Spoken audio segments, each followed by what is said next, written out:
podcastirmãos.com. Olá, pessoas!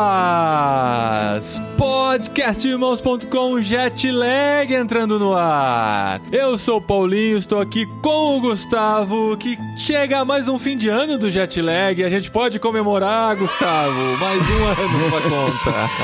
É isso aí, ontem mesmo eu tava comentando com um amigo meu que já são mais de 40 episódios. Sim. E a gente grava um por mês, então já são anos gravando podcast. Muito legal. Mas eu sou o Gustavo e pra terminar esse ano aí com chave de ouro, convidei o Marcos, um amigão que não gostou do chocolate belga, resolveu passar uma temporada na Alemanha, mas não deu certo. Vai de volta pra Bélgica logo logo. E eu sou o Marcos e eu tô aqui com o Paulinho, que tá virando um craque em pedal na Espanha. Aê! Muito bom, gente. Em vez de virar um craque no futebol, o Paulinho resolveu jogar pedal. Tem explicação um negócio desse? Pra mim é aculturar, né, cara? Aquela coisa. Não vou ficar trazendo cultura de fora, né? Vim impor na Espanha o seu excelente futebol. Não pega bem, né? Ainda mais em época de Copa do Mundo. Muito show e tal. Não, tem que aprender com os espanhóis a jogar um esporte local. Pra ser aceito, às vezes a gente, se não for contra o que tá na Bíblia, né? Às vezes a gente faz coisas assim impensáveis. Eu, na Finlândia, mergulhei num lago congelado. Nu. Depois que eu... Diga-se de passagem. Nu não, sai fora. Tava de roupa, era um lago, ao ar livre. Tá doido? Mas depois que eu fui lá na Finlândia e entrei no lago congelado, os finlandeses todos passaram a me considerar um finlandês e os frios finlandeses, dia seguinte, já viraram amigões. Porque você se tornou um frio também, né? Depois de entrar no lago. Eu congelei a alma. E o Paulinho tá fazendo a mesma coisa agora, batendo bola. É, cara, mas é super divertido, padre. Eu sempre tenho que explicar o que é o esporte, mas isso fica pra outro episódio, porque nós estamos aqui no Jetlag, como a gente disse, o último do ano. Eu conferi aqui, esse é o de número 43, Gustavo. 43 episódios de Jetlag. Clima de fim de ano, e a gente vai falar com o Marcos, que assim, é sobre Bélgica, mas vai ter um pouco de Portugal, vai ter um pouco de Alemanha no meio da história, e muito de Brasil também, ou pelo menos, né, a maior parte da vida dele passou no Brasil, pra gente conhecer a trajetória do Marcos nesse episódio aqui do Jetlag.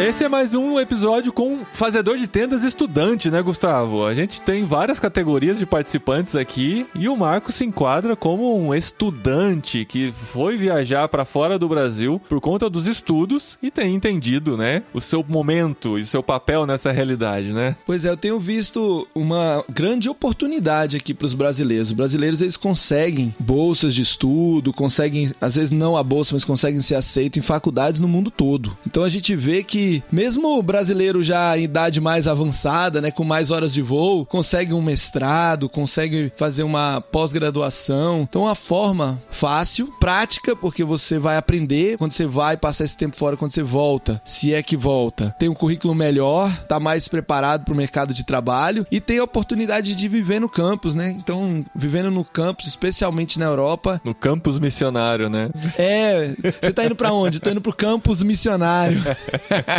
E assim, e a gente em breve, assim, já tô adiantando que a gente vai ter uma tent maker estudante que veio do Brasil aqui pra Linares e vai ser a nossa representante aqui pra contar a sua história. Até pouco tempo atrás só tinha o Paulinho, o Dri e os meninos de brasileiro na grande metrópole Linares. Aí chegou a Marina, com ela outros brasileiros também chegaram junto e a gente tem feito esse contato aqui na universidade também. A gente vai ter histórias em breve pra contar, já estamos bem adiantados no processo, com gravações inclusive ao vivo, hein? Vai ser legal, exatamente. Aí você entra pelo Zoom, Gustavo, e a gente fala com a galera. Não, vai ser, eu vou ter que dar um jeito, vamos deixar pra gravar quando eu for dar algum curso na Europa no ano que vem, que aí eu apareço. Beleza. Bom, mas o foco hoje é falar sobre o Marcos e como ele, não posso dizer foi parar na Bélgica, porque ele não parou na Bélgica, né? Ele tá na Alemanha, tá estudando na Alemanha mas a jornada dele é comendo chocolate belga. E ele não gostou do chocolate belga ou foi só uma desculpinha pra introdução? Não existe não gostar do chocolate belga. Pelo amor, né? É impossível, é impossível. Como vai ser morar na Bélgica no futuro, viver na Bélgica? Porque eu tô lembrando aqui da Nayara, gente. A Nayara, a gente gravou com ela na Hungria, né? Ela tava fazendo mestrado. O mestrado acabou, ela arrumou um emprego e não voltou mais não. Tá na por lá. Hungria ainda? Tá na Hungria, mas agora empregada, visto de trabalho, vida normal. Cara, que legal. Foi-se. Benção.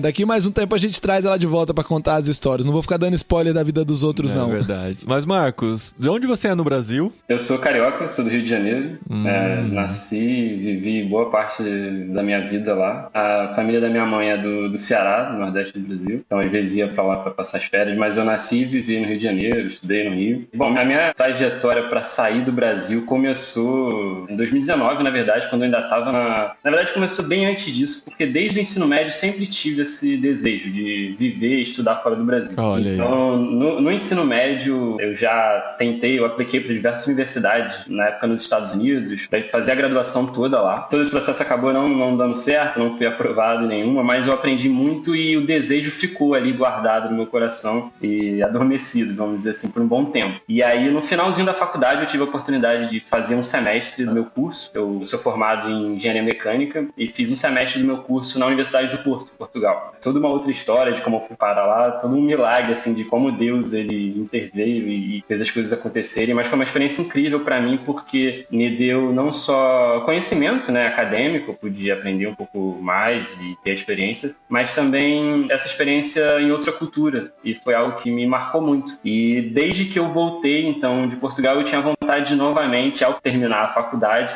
tentar, de alguma maneira, retornar para a Europa, através de um mestrado ou de emprego, diretamente, se eu conseguisse. Então você terminou já a universidade no Brasil, você é formado. Sim, eu terminei a faculdade e logo após o término da faculdade eu comecei a trabalhar. Eu já fazia um estágio. Quando eu voltei de Portugal, eu comecei a fazer um estágio numa empresa da área de óleo e gás, ali no Rio mesmo. Eu estava terminando a faculdade, ao mesmo tempo meu período de estágio estava terminando, e tinha duas possibilidades ali na empresa, ou eu seria efetivado ou mandado embora. Só que ao mesmo tempo eu já estava aplicando para alguns programas de mestrado fora do Brasil. E isso foi a época de Covid. Então, durante o meu estágio, veio o lockdown, comecei a trabalhar de casa, ficou toda aquela insegurança, muitos colegas meus também da empresa também não sabiam se seriam efetivados. E ainda é uma empresa muito boa para se trabalhar lá no Rio. Mas eu tinha dentro de mim que mesmo se eu recebesse uma proposta para ser efetivado, eu queria muito sair do Brasil e construir a minha carreira fora do Brasil. E eu sentia isso, assim, independente de uma oferta ou não. E então eu comecei um processo todo de aplicação para um programa de mestrado, que é um programa bem grande aqui na Europa, chamado Erasmus Mundus. Cara, que legal. Eu tenho ouvido falar muito disso aqui. Isso é muito incrível, assim. Parece que todo mundo que tá na universidade tem essa oportunidade, é só querer. É muito louco. Sim. É isso. E tem tanto brasileiro querendo e não acha o caminho. Tá aí, ó, Erasmus Mundus. Vamos botar o link disso aí no podcast, pode.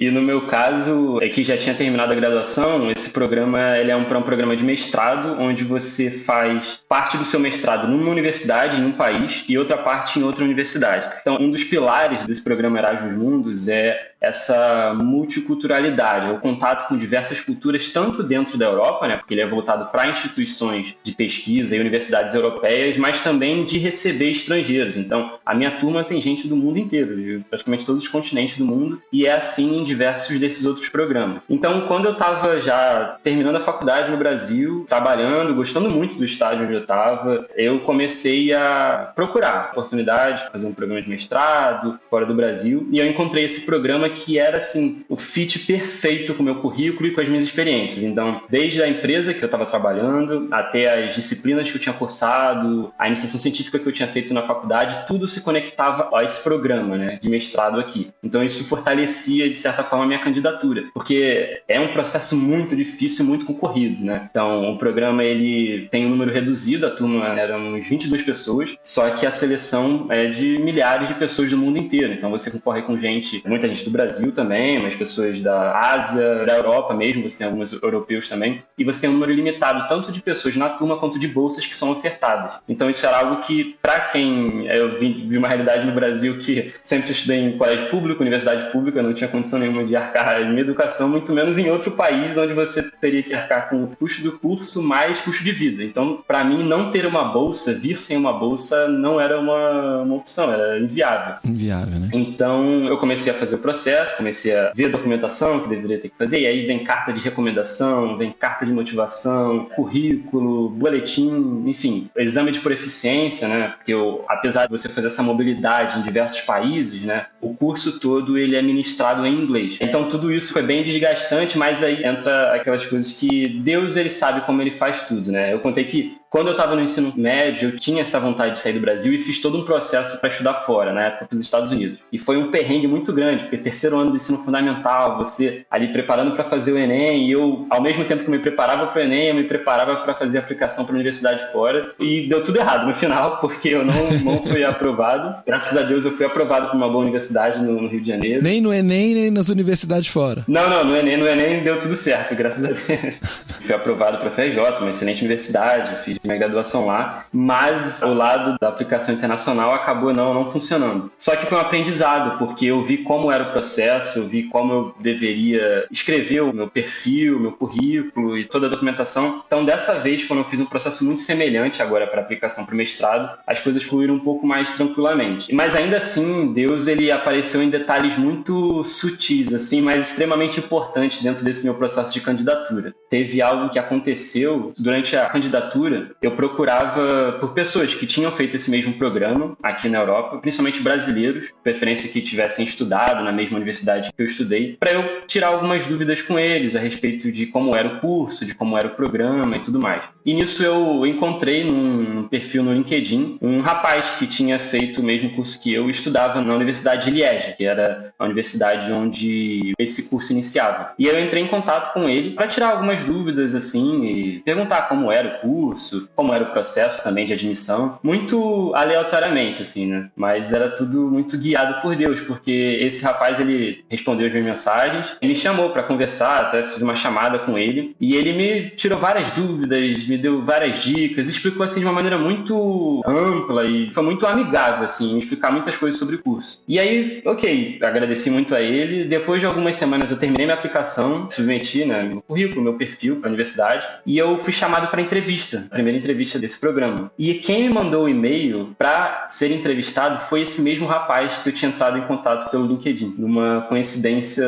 absurda, ele era uma das pessoas que trabalhava como avaliadores. E eu não sabia, eu não tinha ideia disso. Ele era uma das pessoas que trabalhava como avaliador. E ele sabia que era você ou também não? Sabia, ele sabia, tanto que ele é brasileiro, né? Mas ele conduziu toda a entrevista em inglês, normalmente, mas ele falou comigo antes da entrevista, falou, tudo bem, Marcos, eu te conheço já vi um pouco do seu perfil, a gente conversou daquela outra vez, sei que você está interessado no programa e tudo mais, agora a gente vai fazer entrevista, vamos fazer algumas perguntas mais técnicas e tudo mais. Aquilo me tranquilizou muito, porque estava muito nervoso, a entrevista não foi bem, assim, pesada, com muitas perguntas, principalmente perguntas técnicas ligadas ao curso e ligadas ao meu background, né, meu histórico como estudante. Só que aquilo me tranquilizou muito. E fiz a entrevista com ele. A entrevista era para durar, acho que 40 minutos, alguma coisa assim. Nós ficamos 2 horas falando e foi bem tranquilo. Só tinha vocês dois na entrevista? Isso, éramos só nós dois. Mas era gravada? Eu não sei se ele gravava, mas ele seguia um protocolo, assim. Era tudo... Ele tinha ali os passos, as perguntas que ele tinha que fazer e ele ia fazendo a avaliação ao mesmo tempo que ele me entrevistava. A entrevista, apesar dela ser uma parte importante, mas ela não era tudo. Então ele tinha que levar aquela entrevista para o corpo maior de professores do programa avaliarem o meu perfil e decidirem pela minha aprovação ou não. E como é que você ficou tão proficiente em inglês a ponto de participar de uma entrevista assim, sem ter feito o seu estágio nos Estados Unidos?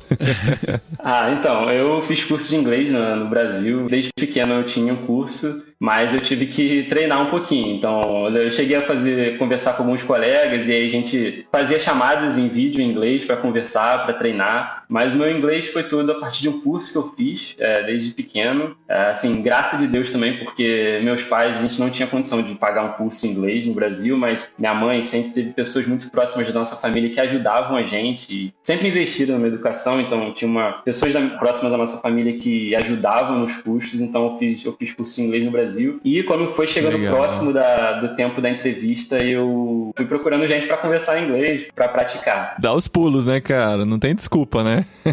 Pois é. E às vezes a gente fica muito atemorizado. Assim, o brasileiro, eu percebo que ele tem muito medo, às vezes, de praticar e falar inglês por vergonha de como o seu inglês vai soar ou de como as pessoas vão achar. Mas uma coisa que todas essas experiências aqui fora me ensinaram é que a gente não precisa ter vergonha, assim. Muitas das vezes você vai conversar, principalmente aqui na Europa, né? Muitas vezes você vai conversar com pessoas que também não têm o inglês como primeira língua. E o mais importante ali é você se fazer entendível. É óbvio que quando você está num contexto mais acadêmico e profissional, o seu nível ele conta e é importante, é por isso que eles exigem uma prova de proficiência. Mas eu acho que, principalmente no conversar, no falar, às vezes a gente precisa dar uns passos de risco, assim. Eu conheço muitas pessoas que têm o curso completo e não dão conta de conversar. Fizeram o curso, se fizer uma prova, a parte escrita vai bem, entende bem, mas não dá conta de conversar por conta desse perfeccionismo brasileiro. Esse medo de parecer feio, de parecer matuto, de não dar conta de falar direito. É engraçado, eu tava conversando com um professor de inglês canadense semana passada e ele tava me explicando, falou, olha, chega lá no Brasil, é nítido. A gente vê o pessoal que é brasileiro travado, sem dar conta de falar, e aí chega o pessoal da África, da Ásia, fala um inglês horrível, pior que o dos brasileiros, e conversam normalmente. Por conta da cultura, o brasileiro é travado. Tem que ter coragem, né, Marcos? E pensar que você está falando uma segunda língua, na maioria das vezes, né? Então, não é essa obrigação de conhecer todo o vocabulário, isso é uma coisa que você vai adquirindo com o tempo, principalmente na parte mais acadêmica, ou de mercado de trabalho, no contato com outras pessoas, ou com a sua especialidade, é que você vai aprendendo. Então, é um processo. Precisa ter um início, né? Isso.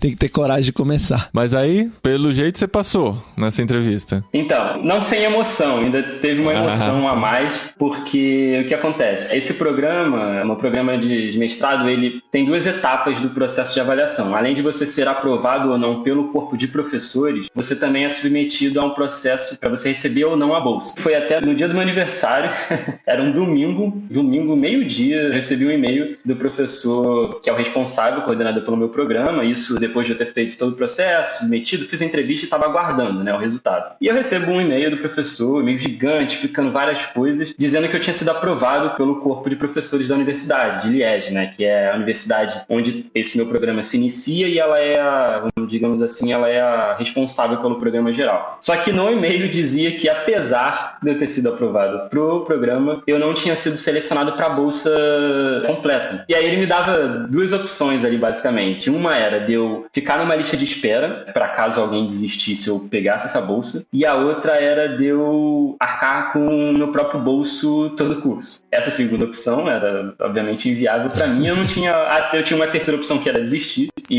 mas essa também não era uma opção. No fim, você só tinha uma opção.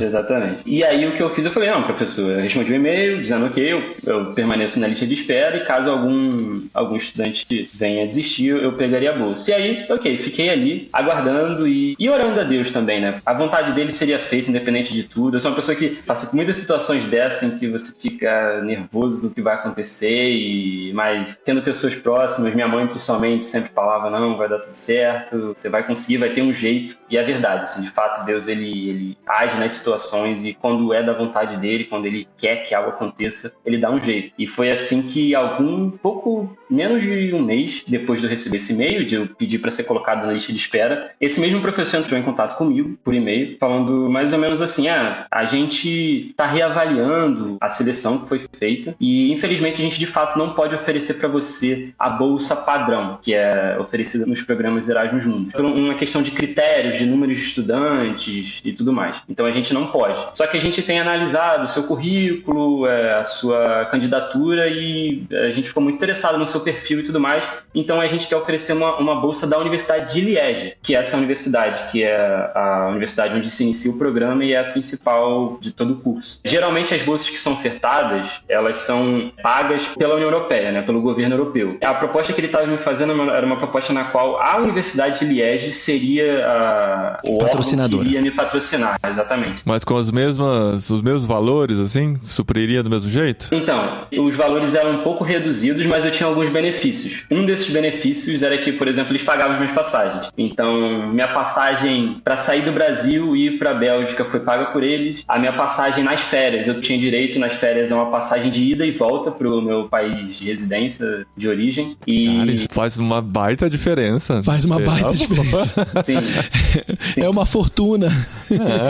E não só eu tinha o direito a pedir a passagem, isso até às vezes eu brincava, falava com algumas pessoas que isso me constrangia, que eu podia pedir essa passagem a qualquer momento. Então, nas férias, por exemplo, ainda estava aguardando alguns resultados saírem para saber em que momento eu iria no Brasil e que momento eu iria voltar. Eu queria saber com que antecedência, né, eu poderia fazer esse requerimento da compra das passagens, e eles só me comunicavam: não, Marcos, não se preocupe, é só falar quando você quer viajar que a gente vê se consegue comprar. Olha só.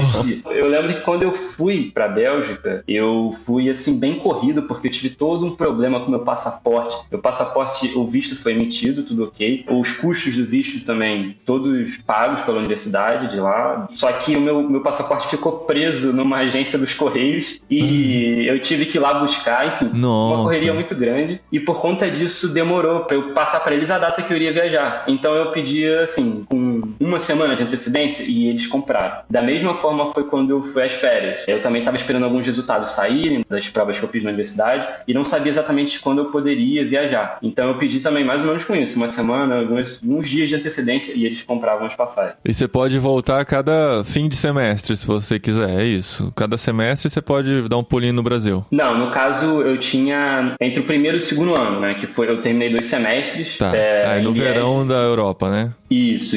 Eu tinha o direito de retornar. Isso foi quando? Quando que você foi pela primeira vez pra Bélgica? Eu cheguei na Bélgica em agosto de 2021. Ah, o ano passado. E aí, assim, bom, eu aceitei a proposta que eles me fizeram, da bolsa da universidade, obviamente. Proposta ruim. Não foi uma decisão tão fácil assim, porque todo mundo que deixou o Brasil e mora fora sabe das coisas que estão envolvidas. Você tem família, você tem muitas variáveis aí que realmente pegam. No meu caso, eu sempre tive esse desejo no meu coração de sair, então isso prevalecia. Eu acredito que Deus, ele coloca esses desejos no nosso coração, né, para, no fim de contas, para que o nome dele seja glorificado e a obra dele no mundo continue e a gente possa contribuir, né, para isso. Mas eu contei a respeito do trabalho, né, que eu tinha lá no Rio. E que você gostava, né? Sim, e eu recebi uma proposta de efetivação dessa empresa. E era uma proposta para trabalhar como engenheiro numa empresa excelente, uma empresa que, poxa, boa parte dos meus colegas de classe na universidade no Brasil tinham a vontade de começar suas carreiras. Isso iria me dar uma estabilidade muito grande. Eu ia poder receber um salário bom. Eu estava num departamento muito legal, tinha pessoas que me apoiavam e estavam muito interessadas em me ensinar, e eu estava aprendendo muito. Inclusive o meu chefe do meu trabalho lá, do estágio, ele escreveu uma das cartas de recomendação para mim no mestrado. Que legal. E eu conversei com ele sobre isso antes, sondei para ver se ele iria se sentir confortável, porque se eu passasse pro mestrado, isso significaria que eu iria deixar a empresa. Ele ficou um pouco assim, relutante de: tem certeza que esse mestrado é bom? Assim. Mas ele escreveu e foi super solícito, porque é uma empresa que eu sabia que o peso da carta dele, da empresa, da área, seria importante para a avaliação da minha candidatura, e de fato foi. E tem a questão da minha família também. Eu sou filho único, então minha mãe, meu padrasto, eu e eles dois. E a questão de igreja local, amigos, tudo isso pesa bastante. Então foi uma decisão que não foi tão fácil tomada, mas que, assim, já estava no meu coração há muito tempo, e Deus, ele foi construindo, e tudo que foi acontecendo, eu vi que a mão dele estava por trás de tudo, então eu só fui seguindo a corrente dele. Que legal, cara. E aí, em setembro de 2021, eu vim pra Bélgica para começar o primeiro ano do curso. Falei, né, que me formei em engenharia mecânica no Brasil, e esse curso, ele é um curso na área de arquitetura naval e design de estruturas offshore, né, como plataformas, mais embarcações também. E foi assim. Assim que você chegou. Só sei que foi assim, né? Só sei que foi assim.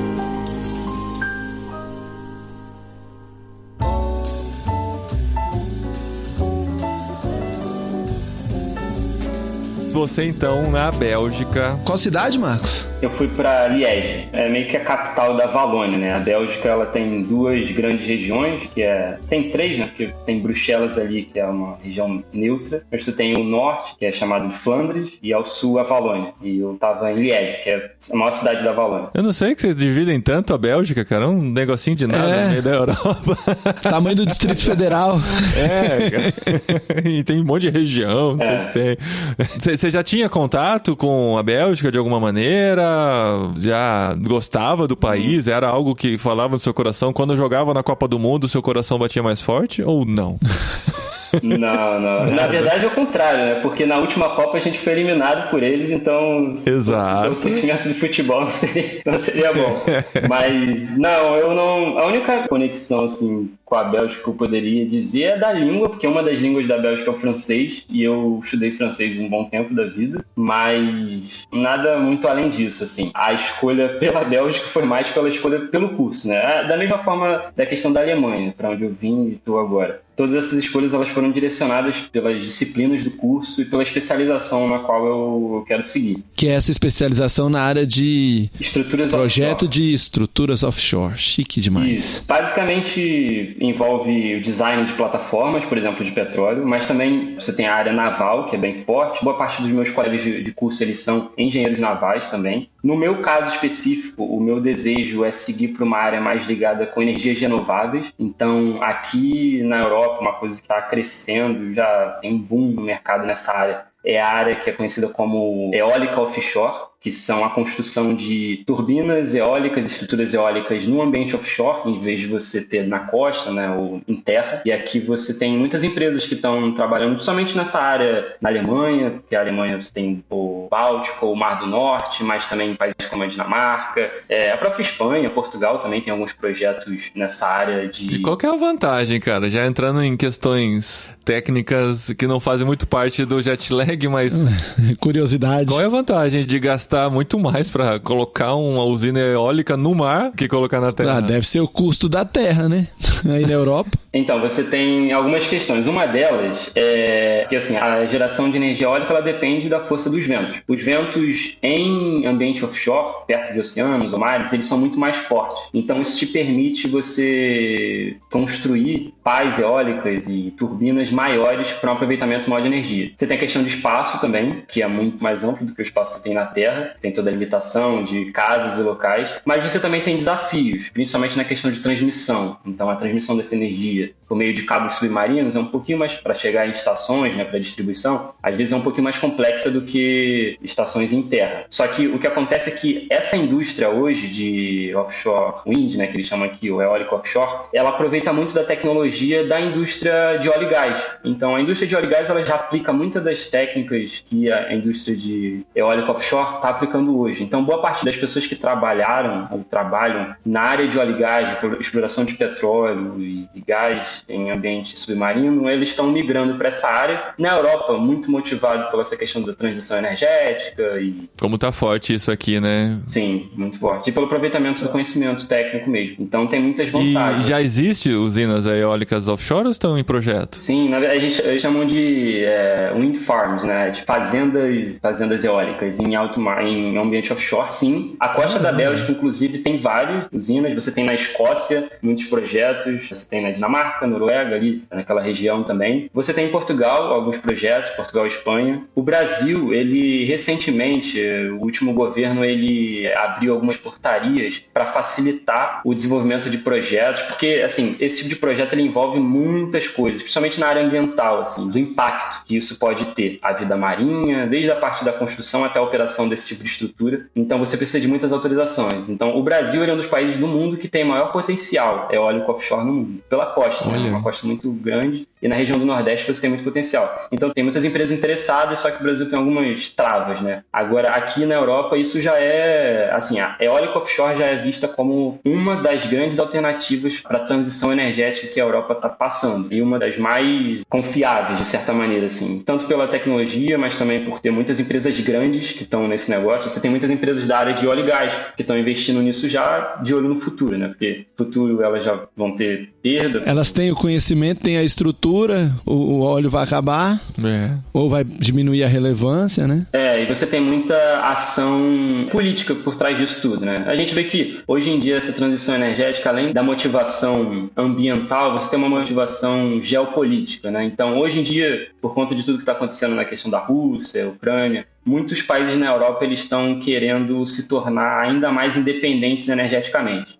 A Alemanha, por exemplo, é um país que está explorando muito essa alternativa das eólicas offshore, porque ainda depende muito energeticamente de outros países e isso é um pouco complicado, né, para uma nação depender de outro, uma área tão importante quanto a área energética. Então, a energia eólica offshore está sendo uma das alternativas aí nessa transição. E a Alemanha tem, sim, proporcionalmente pouca costa, né? Tá mais para dentro do continente, né? Pois é.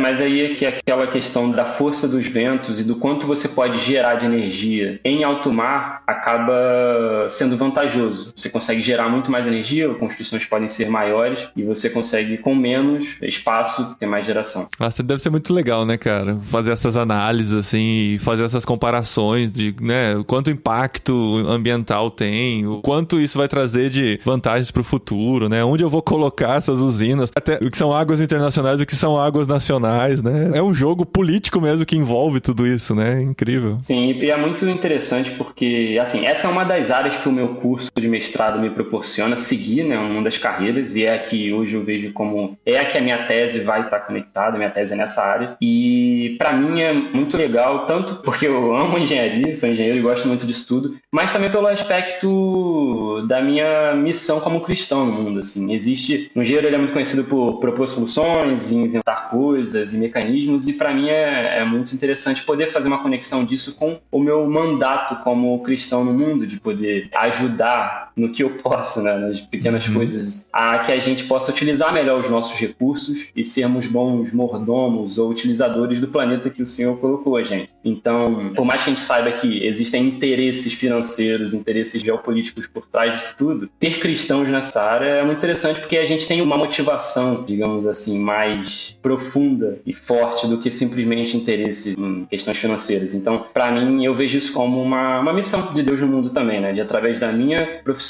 através da minha vocação, eu poder auxiliar de alguma maneira na melhor utilização dos recursos naturais que a gente tem para o aproveitamento das pessoas. Muito bom ver isso no seu coração. Profundo. Eu curto muito esse tipo de coisa também. Profundo e veloz, né? Com muito vento. Vamos entender um pouquinho desse tempo na Bélgica. Já entendemos como você chegou, já entendemos o que você está fazendo aí. Dá pra gente imaginar uma usina eólica no mar. Eu botei aqui... eu preciso procurar no Google.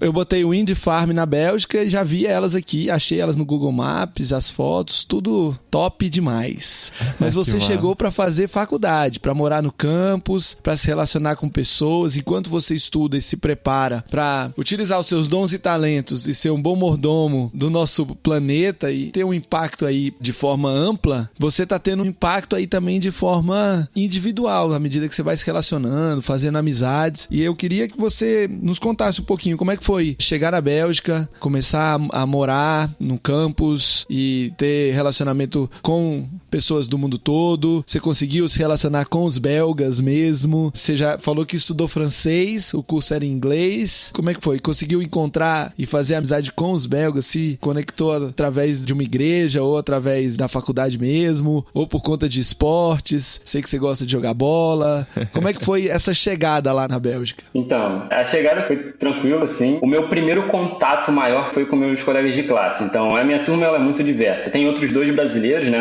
A turma que nós chegamos na Bélgica éramos 22, então éramos 3 brasileiros, mas a gente tem paquistanês, indiano, egípcio, colombiano, equatoriano, americano, sul-africano, assim, tem sérvio, tem gente de muitos países do mundo. Então, meu primeiro e maior contato foi com toda essa galera, assim. Tem 2 belgas na minha turma também, e, assim, foi muito tranquilo, assim, muito amigável, né? Pela proposta do programa de ser algo voltado para a experiência multicultural, de você ter na sua classe pessoas de vários lugares diferentes do mundo e você também passar por países diferentes, geralmente as pessoas que participam desse programa têm essa mentalidade de serem abertos, de abraçarem outras culturas, de entenderem, de quererem conhecer, de perguntar. Então o meu contato com eles foi incrível, assim. E até hoje nós somos muito unidos. A turma, nós éramos 22 na Bélgica, só que aí depois do primeiro ano a turma se divide em 3. Então uma parte vem para a Alemanha, outra parte foi para França e outra parte foi para Espanha. Só que mesmo assim a gente continua em contato e é muito bom. E aí assim, eu não morei no campus, eu morei num apartamento, ficava um pouquinho mais próximo ao centro da cidade. Meu contato principal com belgas foi através da igreja. Logo que eu não cheguei, eu frequentei uma igreja específica, uma igreja belga, de língua francesa. O meu livro de francês, ele é bem, apesar de eu ter estudado por um tempo, mas ele não é muito satisfatório, ele é bem básico. Então logo que eu cheguei, eu tentei de certa forma conseguir frequentar uma igreja de língua francesa, uma igreja belga local, que se assemelhava muito à minha igreja no Brasil. Então aquilo me trazia um certo conforto e foi muito interessante para conhecer um pouco da cultura da igreja do local, de como as pessoas te recebem, de como eram os cultos, as pregações e tudo mais. Então por alguns poucos meses eu frequentei essa igreja. O culto era todo em francês, eu entendi ali 70% das coisas que eram faladas, mas eu não consegui me firmar muito nela por conta na verdade, eu não consegui frequentar outros eventos da igreja que eles tinham como grupos pequenos por conta dos horários. Isso foi uma coisa que no meu primeiro ano de mestrado foi muito marcante, que foi a carga do curso. É uma coisa que marca, na verdade, todos os estudantes que passam por esse curso no primeiro ano, que nós temos muitas aulas por dia. Então, eu não sei se isso é uma coisa só da Universidade de Liège ou é uma coisa do sistema belga de ensino superior, mas os meus horários de aula, eles eram de 4 horas por disciplina. Então, existiam basicamente quase todos os dias, eu tinha 2 disciplinas por dia, eu tinha 8 horas de aula, 4 horas de manhã, 4 horas na parte da tarde. 4 horas, assim, de uma vez? Isso, Caramba. De 8 a meio-dia, por exemplo, eram dos tempos, outros eram de 1 às 5, eram coisas assim. Era uma coisa extremamente desgastante e haviam pausas assim, né? Os professores faziam lá, era de fazer uma pausa entre 2 horas de aula e as outras 2, uma pausa de 10 minutos, mas era algo muito desgastante. Uma pausa, né? Uma pausa. Só pra ir no banheiro e voltar correndo. Era o mesmo professor, 4 horas? É o mesmo professor, a mesma sala, exato. É. E aquilo foi uma coisa que desgastou muito e o que acontecia é que isso me privava de uma vida social fora dos meus colegas de classe. Então todos nós, assim, nós vivíamos mais entre a gente, saímos mais entre a gente. E aí minha experiência com a igreja local, ela ficava mais aos domingos. E essa igreja que eu comecei a frequentar, ela tinha algumas atividades durante a semana, mas eu não conseguia estar presente nelas porque eu estava na sala de aula ou fazendo trabalho. Agarrado no estudo. Pois é. O que aconteceu foi que isso já chegando no final do ano de 2021, teve como se fosse mais uma onda de Covid na Bélgica. O final do ano teve, né? E essa igreja que eu comecei a frequentar, ela era uma igreja era uma igreja, assim, meu contexto no Brasil é de uma igreja mais carismática. Essa igreja também era muito semelhante à igreja que eu frequentava no Brasil. E eles faziam as reuniões dos cultos em um cinema. Existia um cinema na cidade que eles alugavam um espaço e faziam os cultos lá. Só que com essa nova onda de Covid, o governo belga, ele fechou teatros e cinemas, entre alguns tipos de estabelecimentos, entre eles cinema. E a igreja, ela ficou impedida de fazer reuniões, eles tentaram ainda negociar, tentar mostrar pro governo local que era um local que eles só utilizavam, mas era um evento de cunho religioso e tal, mas isso acabou não funcionando porque aquele cinema ele ainda era usado para exibição de filmes e a empresa responsável pelo local teve que fechar durante algumas semanas. E eles começaram a fazer os cultos online. Eu comecei a assistir o culto online, mas eu sou uma pessoa que eu gosto muito de estar em contato com as pessoas e de estar presencialmente ali, né? Então, eu fiquei meio assim... E aí, o que aconteceu? Antes de eu ir para a Bélgica, que é a coisa que boa parte dos clientes fazem quando vão se mudar de um lugar para o outro, a primeira coisa que você pesquisa é onde tem uma igreja nesse lugar para eu frequentar. Eu já tinha feito uma pesquisa anterior, na qual eu tinha visto que existia em Liège, na cidade onde eu estava, uma igreja com culto em inglês, que era uma igreja anglicana. E eu falei, bom, essa pode ser uma igreja da qual eu posso ir, assim, e frequentar. Caramba. Já imagino o choque já, cara, numa igreja carismática para uma anglicana. Pois é. E aí eu falei, poxa, é uma igreja que eu posso me sentir mais à vontade, no sentido de conversar mais com as pessoas, porque o que eu falei, o meu francês, ele me permite entender um pouco, mas conversações, assim, é ainda bem básico mesmo. Só que como eu tinha essa outra alternativa dessa igreja francófona, eu fui nela primeira, e aí eu senti de Deus falando pra mim, vai lá na igreja anglicana, assim, é uma possibilidade que eu tinha, era uma igreja mais próxima da minha casa também, onde eu morava lá em Liege, não precisava pegar ônibus nem nada, podia ir a pé, e eu resolvi ir lá. E assim, foi uma experiência incrível, porque essa igreja anglicana, ela era muito menor do que a igreja que eu estava anteriormente. Então, você não saía despercebido, assim, do culto.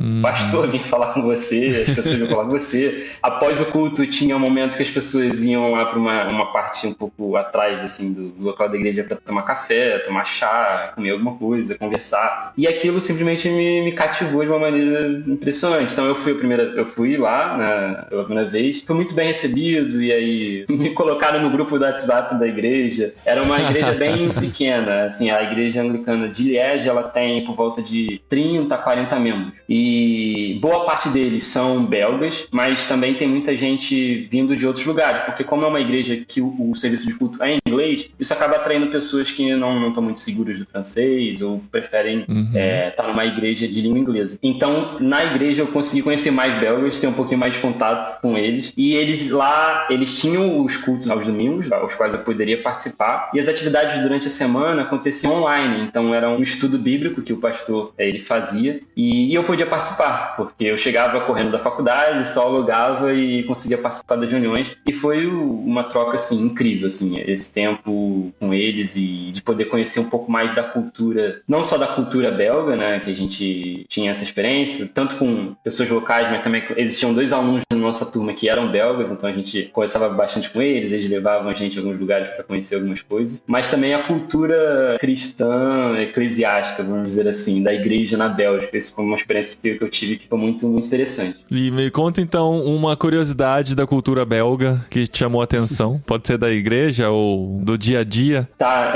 então, posso conectar as duas, que eu acredito que isso é uma coisa que tem em outras cidades da Bélgica, mas eu sei que tem em Liege, especificamente, que foi até um pouco, assim, nós brasileiros somos mais acalorados, né, de receber, de que algumas pessoas falam que os europeus são um pouco mais fechados e tal. Isso acho que isso depende muito, né? Depende muito das pessoas e tal. Mas uma coisa que os belgas fazem em Liege é que os homens, eles se beijam no rosto, dão 2 beijos quando vão cumprimentar. Então eu lembro que a primeira vez que eu fui na igreja, tinha um cara assim, bem grande, alto na porta, recebendo as pessoas, e ele pegava pra cumprimentar, e eu cheguei assim meio tímido pra estender minha mão pra cumprimentá-lo, e ele veio pegando, me abraçou, deu beijo no rosto, e eu fiquei assim, nossa, não tava esperando isso.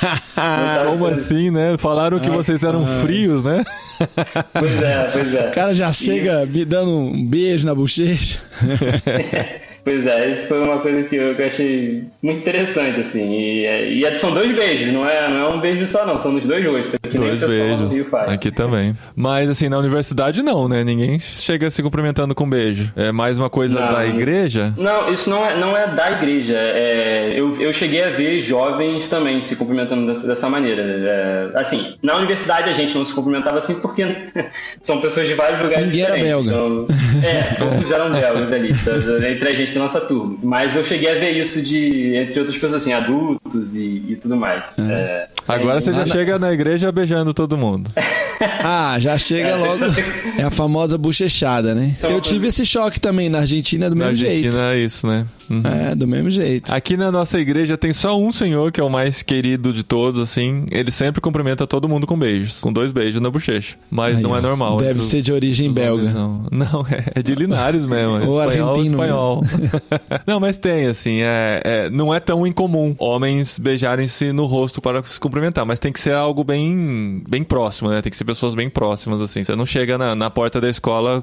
e cumprimenta os outros pais dos meninos tudo com beijo. Do mesmo jeito que você não cumprimenta as mães também com beijo, né? Então, não sei, ainda tô tentando entender qual que é o... Como é que onde código que é social, né? Código de conduta social. Pois é. Bom, mas você não ficou só na Bélgica, né? A gente tá falando com você tá na Alemanha. Então, como que entra a Alemanha na história? Faz parte ainda do mesmo programa? E você ainda continua com a bolsa da universidade para estar na Alemanha? Essa é uma pergunta interessante. Bom, sim, continuo com a bolsa. A bolsa ela é válida para os 2 anos do curso do mestrado. Então, tinha ela seria renovada automaticamente se eu passasse todas as matérias lá da Liege. E graças a Deus deu tudo certo. E ela foi renovada automaticamente, então continuo com a mesma bolsa. E a Alemanha entra nessa história, quando a gente termina o primeiro ano do curso, você tem que decidir entre 3 caminhos a seguir de acordo com a área de especialização que você quer pro final do curso, assim, que área você quer seguir. Então haviam opções na França, na Espanha e aqui na Alemanha. A minha escolha ela foi baseada menos na cidade na qual eu queria ficar e mais no conteúdo do curso, das disciplinas que eu ia poder fazer nesse último semestre. Esse é o último semestre de aulas, né, do curso. O quarto e último semestre do curso, ele é um semestre dedicado unicamente para a tese e o estágio numa empresa. Então, quando foi o final do segundo semestre na Bélgica, foi feito um ranking da turma, né? Na verdade, cada estudante ele selecionava qual a universidade que ele gostaria de seguir, e aí eles tentam equilibrar, assim, no número de pessoas, né? Éramos 22, eles tentam equilibrar mais ou menos o número de pessoas que vão para cada lugar. Acabou que na minha turma não ficou tão equilibrado assim, a maioria escolheu vir aqui para a Alemanha, e aí foi assim que eu vim. E uma coisa legal desse curso é que, ao terminar, o meu diploma, ele é um duplo diploma, né? Eu recebo um diploma da Universidade de Liege e, no meu caso, um diploma da Universidade de Rostock, que é a cidade onde eu estou e a universidade que eu estou estudando. Então, isso te abre muitas portas, né? No caso da Alemanha, esse diploma dá a oportunidade de você aplicar para um visto de procura de emprego ao final do curso. Enfim, você tem um diploma reconhecido também na União Europeia, é bem válido para procura de emprego ao final do curso. Então, foi assim que a Alemanha entrou nessa história, né? Ela entrou como a continuação do curso. Fala um pouquinho de ter chegado aí na Alemanha, esses meses que você está vivendo aí. O curso é em inglês, mas você tem contato com os alemães? Achou uma igreja? Então, eu tive a oportunidade de passar minhas férias no Brasil, né? Então, fiquei quase 3 meses lá. E antes de eu terminar o meu curso lá em Liege, eu fiz o curso da TENT, de Fé e Trabalho. Ah, o curso online. Isso, curso online. Eu lembro que quando eu terminei o curso, eu tinha um link para uma página da TENT, internacional, com uma lista dos eventos que iriam ocorrer. E eu vi que tinha um Go Equipped marcado para a Alemanha, que assim, não era próximo de onde eu estaria, mas era na Alemanha, então eu poderia pegar um trem para viajar para lá. Foi uma viagem bem longa, mas assim, falei, poxa, é a oportunidade que eu tenho, assim, já fiz um curso muito edificado, abençoado pelo curso Fé e Trabalho, seria incrível poder estar lá e fazer o Go Equipped. E aí, o que eu fiz? Eu planejei o meu retorno do Brasil, né, para a Alemanha, de maneira que eu chegasse aqui exatamente perto do momento que eu iria fazer o curso, porque esse curso ocorreu em uma cidade um pouco mais ao norte. Ele iria ocorrer alguns dias antes da data em que eu deveria entrar no alojamento da universidade aqui em Rostock, na Alemanha. Então eu comprei para chegar um pouco antes do curso. Ligou lá na Universidade da Bélgica, pediu para sua secretária marcar o voo. Sim. E aí eles compraram a passagem para um dia, então eu cheguei em Hamburgo no finalzinho de setembro. Fiquei alguns dias por lá, deixei minhas malas boa parte das minhas malas num locker na estação de trem de Hamburgo. Fiquei com medo absurdo de perder minhas malas, porque depois que eu percebi que eu iria ficar fora, né, que as minhas malas iriam ficar lá mais tempo do que o permitido, mas graças a Deus deu tudo certo. Uau. Inclusive o Hans, meu mentor no Go Together, ele me ajudou com isso, porque ele me deu algumas dicas de como eu poderia recuperar a mala se desse algum problema. Mas olha isso. Tá vendo? O mentor da TENT não serve apenas para problemas espirituais, não. É vida prática.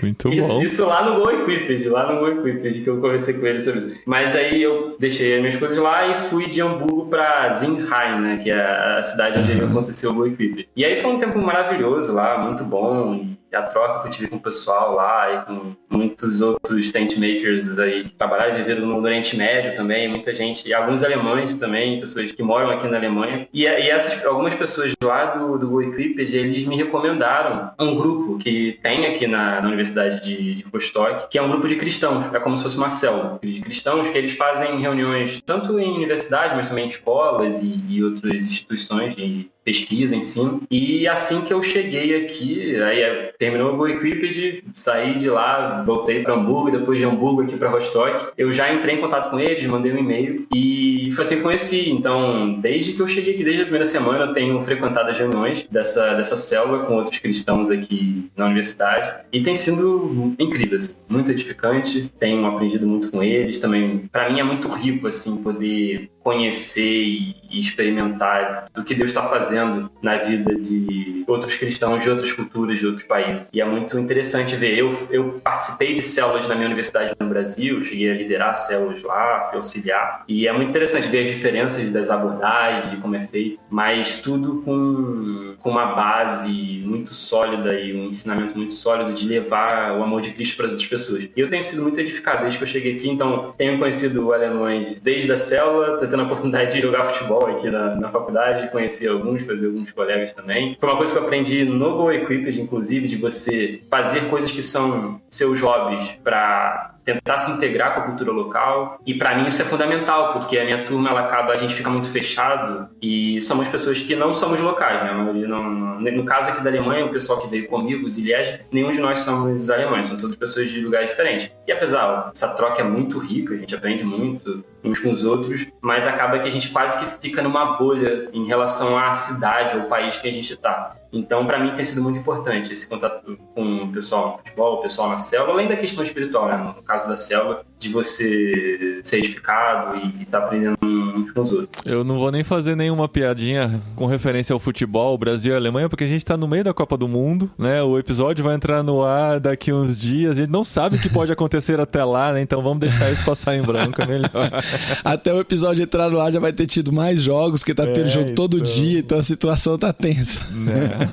Mas como o esporte é interessante pra isso, né? De verdade, assim, como é uma porta aberta mesmo pra você conhecer gente e se relacionar com os locais, abre esse contato, né? Com pessoas que você nunca imaginava conhecer e acaba fazendo essa entrada por meio do esporte, né? Muito legal. E vocês ainda têm essa oportunidade de estar morando fora, né? E o Brasil ainda se mantém como um país do futebol, mundialmente falando. A gente tem o Paulo, que tá lá no Vietnã, e aí lá no Vietnã, primeira semana que ele tava lá, o pessoal do trabalho falou, a gente joga futebol aqui, você é brasileiro, você tem que jogar, você tá escalado lá pro jogo e tal. Ele, não, mas Paulo nunca não gosta de futebol, nunca jogou futebol. Tá lá. Rapaz, eu sei que ele chegou lá e os caras deram pra ele uniforme do time, da empresa, e ele tá jogando futebol, e ele é o brasileiro bom de bola lá, paciência.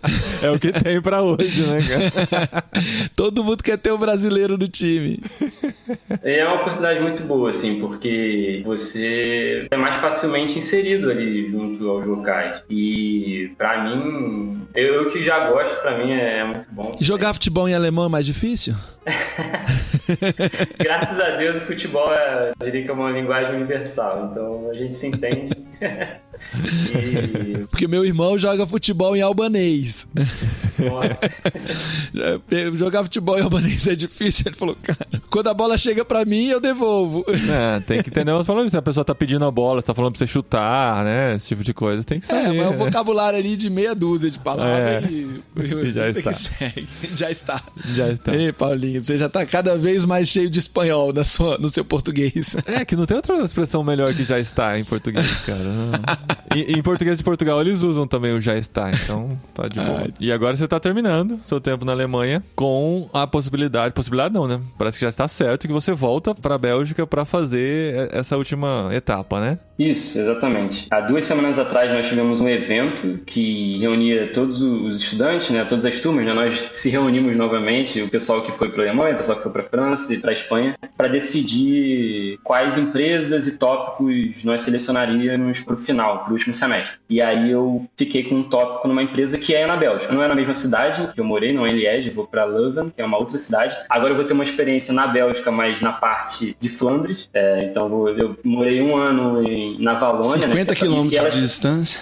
Isso que eu ia falar, dá pra ir a pé, né? Isso que é engraçado, assim, é bem perto de fato, eu acho que fica mais ou menos 1 hora e pouca, Leuven de Liège, mas é muito, muito diferente. Inclusive a Bélgica ela tem uma barreira linguística de fato. Quando você está dentro do trem, por exemplo, fazendo o trajeto de Liège para alguma cidade do norte, né, de Flandres, o letreiro, né, a televisão que fica dentro do trem e que vai anunciando as estações, ele muda de idioma, porque na Valônia você fala o francês e em Flandres é o holandês, a língua local. As placas da rua mudam e a arquitetura é muito diferente. Então você ir para uma cidade em Flandres, você tem uma arquitetura muito mais próxima e parecida com Holanda, Amsterdã, tem uma influência muito maior, enquanto na Valônia você tem uma influência um pouco maior da França, tanto pela língua, mas também pela arquitetura. Então parecem ser dois países totalmente diferentes. E você tem Bruxelas no meio disso tudo. Bruxelas é o território meio neutro, porque é um território que se fala os dois, mas tem muita gente que fala inglês também. É uma cidade bem internacional, com muitas organizações internacionais tendo sede em Bruxelas. Então, assim, é uma mistura e parece que você não está no mesmo país, apesar da distância. Deve valer a pena estudar a história e entender por que esse pedacinho da Holanda não ficou na Holanda e esse pedacinho da França não ficou na França e o que fez eles se juntarem, né? Virarem a Bélgica. Vale a pena estudar a história para virar que legal, a Bélgica. É muita cultura, cara. É muita coisa que a gente vai descobrindo, assim. A gente tá aqui na Espanha, cada dia a gente descobre uma coisa nova, um conflito novo, que já faz muito tempo que aconteceu, mas você descobre por que isso existe já dessa maneira e tal. É muito gostoso ter esse contato, né? Multicultural.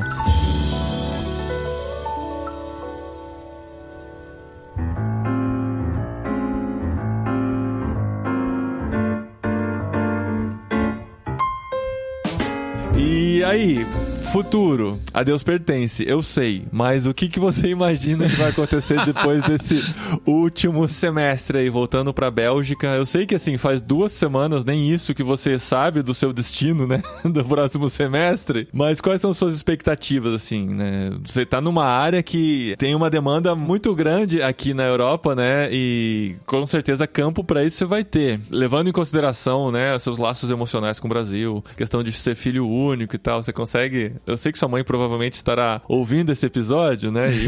E ela vai torcer por uma resposta contrária, mas o que você vê aí para os próximos passos? Então, isso é uma coisa que às vezes dá muita ansiedade e penso bastante, mas o motivo que me trouxe aqui, ele continua muito forte no meu coração, que é poder desenvolver minha carreira por aqui, construir família e criar laços fortes aqui, tanto na questão profissional, pessoal, mas também espiritual. Eu tive a oportunidade de frequentar a igreja local e contribuir um pouco, e fui muito abraçado pelo pessoal lá. Inclusive, agora ao retornar na Bélgica, eu entrei em contato com o meu pastor lá da igreja que eu entrei lá, e ele já ficou todo feliz, já quer marcar a gente se encontrar novamente, conversar. E assim, eu deixo nas mãos de Deus para que ele faça a vontade dele. Se tiver de voltar para o Brasil, eu voltaria tranquilo. Mas meu desejo e as coisas pelas quais eu trabalho no momento é de permanecer aqui. Então, a situação é bem complicada quando você não é um cidadão europeu, porque se você não tem cidadania, você tem que ter um emprego, alguma coisa para te dar a possibilidade de ter um visto de residência. Então, ao terminar o curso, na verdade até um pouco antes, eu já pretendo começar a aplicar para algumas vagas de emprego, empresas nessa área que eu estou estudando e que vou seguir na minha tese, mas com muita tranquilidade, sabendo que Deus vai fazer a vontade dele e que seja aqui, seja no Brasil, onde quer que eu esteja, seja na Bélgica, seja se eu tiver de voltar para a Alemanha, para a França, Espanha, Portugal, eu quero contribuir para a obra dele no mundo, através da igreja local e através do meu trabalho, influenciando, levando o amor dele para outras pessoas. Então, isso é uma coisa que eu sei que a gente pode fazer em todo lugar do mundo. Então, eu posso fazer isso. E trabalhando no mercado offshore, você tem muito mais opção do que só aí a Europa Ocidental que você citou. E é muito interessante porque a gente vê que Deus, ele coloca as pessoas em lugares diversos, porque são locais que nem todo missionário padrão consegue alcançar, né? Então você está num local de emprego ou numa universidade, às vezes no meio acadêmico mesmo. Como um cristão ali, existe uma responsabilidade e algo que você pode levar aquelas pessoas e que um outro missionário que está full time no campo, ele acaba não conseguindo alcançar. Então, esse papel de fazedor de tendas é muito interessante por isso. E assim, a gente está aí à disposição de Deus para que ele quiser, mas trabalhando também, né? Aplicando para vagas, procurando emprego, estando sempre de olho. Tenho alguns amigos e amigas que já trabalham nessa área por aqui, então estou sempre conversando com eles. A empresa que eu vou estagiar agora, tentar fazer um trabalho legal, bacana, fazer uma tese boa para, quem sabe, impressioná-los e conseguir uma vaguinha lá depois. Bom, a gente já gravou podcast aqui com histórias bem parecidas com a sua, só que um pouquinho mais adiantada, aí uns 2 anos para frente, de gente que foi fazer o estágio e o o estágio ficou e agora quem tá pagando o doutorado é o estágio, que virou o emprego. E aí os caras querem que ele continue desenvolvendo as pesquisas. Então, espero que Deus te abençoe e te dê a oportunidade de seguir. Essa entrada, como falei no começo, essa entrada via universidade, ela é uma entrada muito interessante. Olha só, o governo belga pagou para que você aprendesse e se desenvolvesse. Em uma certa medida, se você continuar trabalhando na Bélgica ou pelo menos na Europa por um tempo, você está devolvendo para eles, com o seu trabalho, esse investimento que eles fizeram em você. Que é o que eles gostariam de ter mesmo, é por isso que eles investem, né? Eles não são só bons samaritanos que estão investindo na vida do brasileirinho, né? Isso, mas ao mesmo tempo, você vai ficar com esse conhecimento e esse currículo para você para a vida toda. Então, você está ainda no começo da carreira. Então, você pode ficar um tempo ainda e ir para qualquer outro lugar e essa bagagem você vai levar junto. E à medida que você leva essa bagagem técnica, você vai levando também o cristianismo com você. Então, esse modelo do Tent Maker, como você disse, acessa lugares que ninguém poderia acessar, ou que seria mais difícil para um pastor, para um missionário tradicional, mas é complementado. Do mesmo jeito que você está lá dentro da faculdade, você está indo na igreja no domingo, numa igreja local, você está procurando fazer um trabalho de parceria, um trabalho em conjunto. Não sei se você chegou a ter oportunidades, você acabou fazendo Go Equipped na metade do curso, né? E eu já percebi só como o discurso muda. Depois que faz o Go Equipped, você já foi jogar bola, procurar conectar, você já... Intencionalidade entra, que é um tema que a gente fala muito no Go Equipped. Intencionalidade, hospitalidade, estratégias de acesso. No meio de novembro, a gente teve um Go Equipped aqui no Brasil e foi muito legal. Eu vim falando aqui nos outros podcasts que a gente ia ter esse Go Equipped. Tivemos poucas pessoas, mas foram 11 pessoas, a maioria comprometida em ir. Alguns rumo ao campo, conectado com mestrado, com aprender inglês, com graduação, já com bolsa, já com aplicação em andamento, já com passagem comprada. Gente que conseguiu acessar a Tent e fazer o Go Equipped alguns meses antes da primeira ida. Você fez alguns dias antes da segunda parte, mas é a segunda parte do curso, mas ainda tem a vida inteira pela frente. Então só de ver que a intencionalidade já mudou, eu já fico animado para ver como vai ser você voltando para a Bélgica, encarando uma nova Bélgica, conectado ainda à igreja local e sabendo integrar essas coisas, né? Integrar a fé com o seu local de trabalho, e integrar o seu local de trabalho com a igreja local e fazer disso tudo uma vida única, né? Que vai gerar transformação para sua comunidade da igreja local, você pode trazer novos amigos, vai gerar transformação para onde você está trabalhando, você vai levar o evangelho para lá. Então uma troca que é, assim, muito linda de ver como Deus vai caminhando e direcionando cada um. Toda vez que a gente grava um jet lag, eu saio da gravação super animado, pensando assim, nossa, rapaz, a gente não fez nada, Deus foi lá e fez tudo, e o reino dele tá crescendo. A gente ouviu aqui tantas histórias de gente que, de diferentes maneiras, andou pelo mundo todo e tem levado o nome de Jesus a lugares que a gente nunca imaginou que eles chegariam, mas Deus é que tá movendo. E eu fico mega feliz de você ter nos procurado. Olha só, Paulinho, ele nos encontrou via Jetlag, não foi? Jetlag, isso aí, podcast. Aí, ó. Essa questão da intencionalidade é muito real, assim. Eu tive algumas oportunidades durante o curso, seja lá em ESG aqui, de falar, assim, não explicitamente falar e pregar o evangelho para as pessoas, mas com pequenas conversas mostrar algumas coisas dos valores cristãos para outras pessoas. Eu lembro que recentemente até, a gente estava num almoço aqui com os colegas, a gente estava falando sobre casamento e esse assunto veio à tona porque um colega nosso casou durante as férias agora. E aí existe muita... É uma coisa muito de jovens europeus, mas você vê que isso acaba se espalhando para outros jovens também. Essa questão de não entender muito bem o casamento, de achar que o casamento é meio desnecessário e as pessoas podem só viver juntas se quiserem ou algo assim. E aí veio assim na minha cabeça, veio um pouco da questão, poxa, deixa eu ser um pouco intencional aqui e falar um pouquinho. E aí eu trouxe pra ele, não, eu acho, gente, que casamento é uma coisa importante sim, eu acho que é uma coisa legal, eu tenho vontade de casar e tal. E aí com isso fui trazendo um pouco uma visão de porquê, o que significa o casamento, e tentando falar, mostrar pra eles de que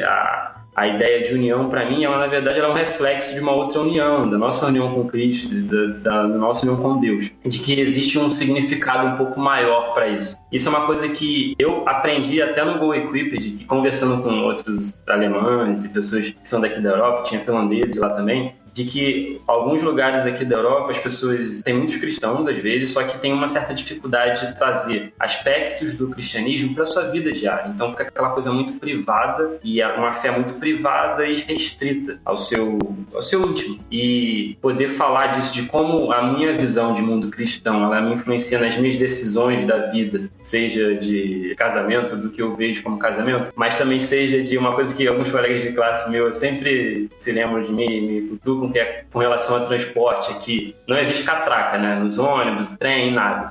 E muitas vezes tem gente que às vezes diz, não vou comprar passagem, prefere. Eu sempre sou aquela pessoa meio chata, óbvio que eu não obrigo ninguém a fazer isso, mas eu falo, gente, não, eu vou comprar passagem, eu não vou entrar de graça e pagar e tal. E aí todo mundo fala, poxa, mas o fiscal não vai passar e tal. Aí hoje em dia, quando eu falo isso de novo, todo mundo se lembra, não, tá, já sei porque você fala isso. Eu sempre falo, gente, mas a minha noção de certo ou errado, ela não depende de um fiscal vir aqui ver se eu tenho o bilhete ou não. Tem uma coisa mais firme na qual eu acredito que seja certo ou errado. Então, trazer um pouco desses aspectos da visão de mundo cristão para o dia a dia é algo que eu vejo de muita importância e que eu tento, né? Essa questão da intencionalidade que o Go Equipped, por exemplo, os contatos que eu tive com o pessoal lá, ajudou bastante, assim, a abrir a minha visão e poder ser um pouco mais intencional nas conversas, assim. Perceber que cada conversa é uma oportunidade, assim, de você mostrar alguma coisa, falar do amor de Deus, seja explicitamente ou seja implicitamente, mostrar que você crê em algo maior e que a sua vida ela é guiada pelo que você acredita e não simplesmente pelo que as outras pessoas fazem ou pelo que uma cultura e tudo mais está guiando. Então eu acho isso muito legal e tenho aprendido aí. É um trabalho bem de longo prazo, assim, seja no meio universitário, seja no meio de trabalho, de você construir relações com as pessoas, de você construir confiança, mas é algo que me atrai muito, eu acho muito, muito legal, porque você também conhece outros e se deixa ser conhecido, então é muito, muito bacana. Nesse último Go Equipped, um dos professores que estava lá dando o curso, ele veio do Canadá, e lá na região do Canadá que ele mora, não tem Uber, por conta de tretas políticas, jurídicas, sindicais, etc. E aí aqui ele usou o Uber, e ele achou sensacional, ele achou o máximo, você sabe o nome da pessoa que vai te receber antes dela chegar, então você já chega cumprimentando pelo nome.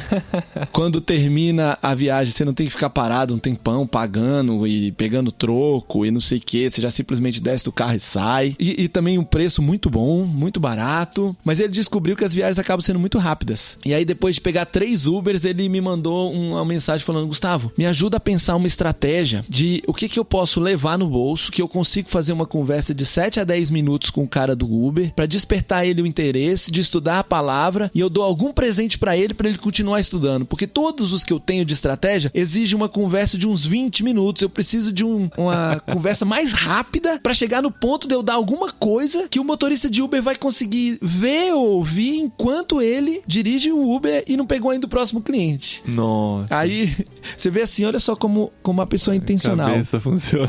Ele tava planejando pra pegar Uber, tem que ter uma estratégia evangelística, porque ele falou, pra avião é tranquilo, o cara sentou do meu lado, perdeu, ele vai ouvir o evangelho, ele tá amarrado ali, avião sacode, pode ser que caia, que a gente morra, eu já tenho todos os argumentos.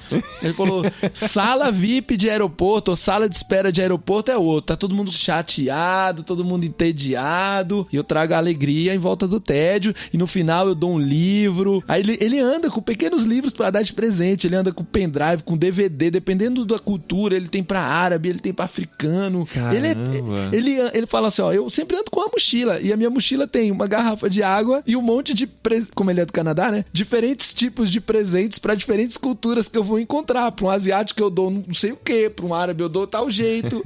É muita estratégia, o cara é intencional mesmo. Antes de sair de casa, ele já montou a mochilinha. O que será que eu vou encontrar hoje? Aí ele diz que ele ora por um divine appointment, um encontro divino. Deus, me dê um encontro com qualquer pessoa aí que vai ouvir sua palavra hoje. Então essa vibe, sabe? Aí quando você termina um curso, você tá todo mundo assim, o que eu faço agora? E eu também tenho que participar disso. Sai todo mundo assim, como que eu vou falar? A gente treina lá, tem uma aula lá no curso pra gente treinar, compartilhar a nossa história de forma evangelística pra fazer um pitch de elevador, 2 minutos. Nossa. Como você conta a sua história e fala de Jesus no elevador. Pegou o elevador, só não pode ser 2 andares, tem que ser um prédio um pouco maior. Mas tem que ter níveis, né, de pitch. Depende do andar que a pessoa vai. Agora eu saco o pitch 3, né? Isso. Viu, mas esse canadense é o Harry, que a gente já conversou com ele aqui? Isso. Ah, que legal. Harry. A gente entrevistou ele já há muitos anos atrás. Nosso inglês já até melhorou, Paulinho. Daquele tempo pra cá. Ele veio pra dar o curso e foi o último curso antes de se aposentar. É mesmo? Foi. Ele tinha a oportunidade de vir pro Brasil ou dar um curso na Finlândia. Aí ele falou que já passou muito frio na Finlândia, que ele vinha comer manga aqui no Brasil.